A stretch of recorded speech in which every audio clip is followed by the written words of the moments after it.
ang mga hindi pare, hindi madre, hindi reliyoso, may karapatan ba silang maglingkod sa simbahan?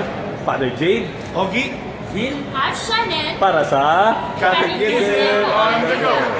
Laiko po ang tawag sa mga binyagang Katoliko na hindi pare, hindi madre o relihiyoso at ang bawat laiko po ay may karapatang maglingkod sa simbahan sa tatlong pinagmulan o basihan.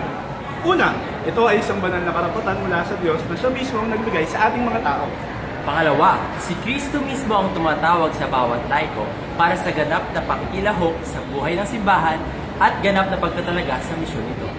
At pangatlo at huli po, ang paglilingkod nating mga laiko sa simbahan ay biyayang ating natanggap mula sa sakramento ng binyag at kumpil.